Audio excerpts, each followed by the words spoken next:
இருக்கும் சிறப்பு செய்தியாளர் வெற்றியிடம் பேசலாம். வெற்றி, தற்போது போட்டி நிறைவு பெற்று இருக்கிறது. அதிகாரிகள் அங்கு குழுமி இருக்கிறார்கள். விளையாட்டு எப்படி இருந்தது? யாருக்கு வெற்றி கிடைக்க வாய்ப்பு இருக்கு?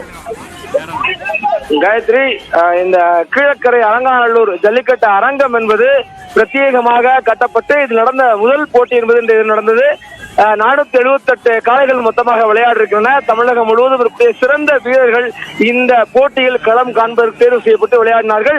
சிறந்த வீரர்களாக இருந்தாலும் போட்டியினுடைய விதிகளில் திருத்தம் செய்யப்பட்டு சிறப்பாக விளையாடுபவர்கள் ஒரு சுற்றுக்கு பின்னர் ஓய்வு எடுக்கப்பட்டு 10வது சுற்றில் இறுதிச் சுற்றில் விளையாட வைத்தார்கள். அதனால் அந்த விறுவிறுப்பு என்பது சற்று குறைவாக இருந்தது. எனினும் இந்த அலங்காநல்லூர் போட்டியில் 2வது பரிசு அறிவிக்கப்பட்டு அதை மறுத்து அதிருப்தி தெரிவித்த பூவந்தியை சேர்ந்த அபிஷித்தர் என்ற வீரர் தற்பொழுது கீழக்கரை ஜல்லிக்கட்டு அரங்கத்தில் நடைபெற்ற போட்டியில் சிறந்த முதல் வீரராக தேர்வு செய்யப்பட்டிருக்கிறார். அதாவது அலங்காநல்லூரில் விட்டதை கீழக்கரையில் பிடித்திருக்கிறார் தமிழரசன். 2வது வீரர் சின்னப்பட்டி கிராமத்தை சேர்ந்த தமிழரசன். மூன்றாவது வீரர் விளாங்குடியை சேர்ந்த பரத். தமிழரசனும் பரத்தும் சமமான அலையில் தலா 6 மாடுகள் பிடித்திருக்கிறார்கள். அபிஷித்தர் 10 மாடுகள் பிடித்திருக்கிறார். எனவே முடிவுகள் இறுதி யார் 2வது 3வது என்ற முடிவுகளை மாவட்ட நிர்வாகம் எடுத்துக் கொண்டிருக்கிறது. சிறந்த மாடுகளாக புதுக்கோட்டை சேர்ந்த கணேஷ் கருப்பா என்பவருடைய மாடு முதல் மாடாகவும், சிறந்த 2வது மாடாக திருச்சி அண்ணா அணைக்கரை வினோத் என்பவருடைய காலையும், சிறந்த 3வது மாடாக மதுரை அண்ணாநகர் பிரேம் என்பவருடைய காலையும் தேர்வு செய்யப்பட்டிருக்கிறது.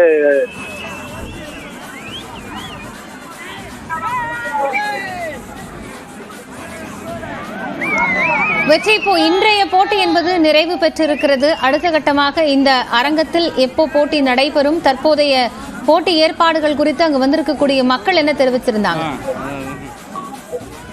காயத்ரி, இந்த அரங்கத்தில் நடத்தப்படக்கூடிய போட்டிகள் தொடர்பாக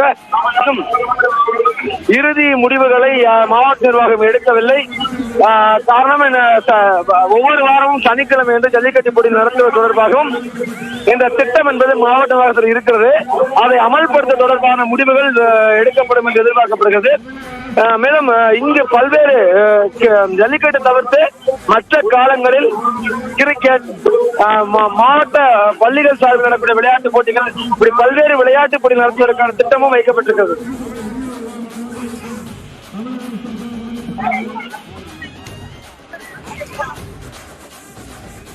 வெற்றி, நீங்க இணைப்பிலே இருங்க. தொடர்ந்து அந்த இறுதி வெற்றியாளர் யார் என்பது குறித்த அறிவிப்பில் அரசு அதிகாரிகள் தற்போது கலந்து ஆலோசித்து வருகிறார்கள். அங்கு நடைபெறக்கூடிய காட்சிகளை நேரலையில் பார்க்கலாம்.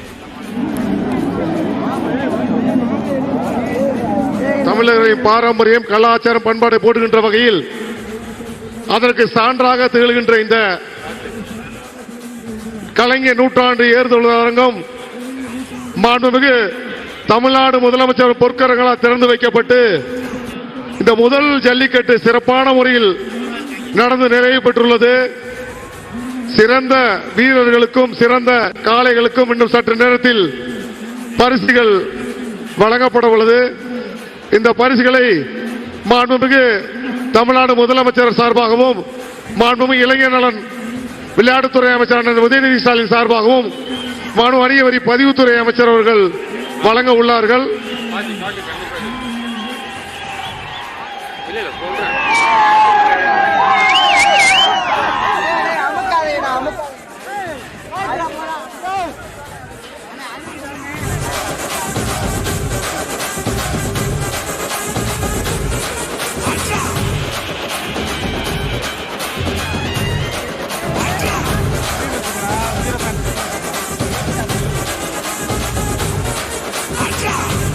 தமிழர்களின் பெருமையை பறைசாற்றுகின்ற வகையில் மதுரையில் ஒரு வரலாற்று சிறப்புமிக்க ஒரு அரங்கத்தை ஏற்படுத்தி தந்த கீழக்கரையில் நடைபெற்று வந்த ஜல்லிக்கட்டு போட்டி நிறைவு பெற்று அதனுடைய வெற்றியாளர்கள் என்பது அறிவிக்கப்பட்டு வருகிறார்கள். கூடுதல் தகவல்களை பின்னர் வரும் செய்திகளில் விரிவாக பார்க்க இருக்கிறோம்.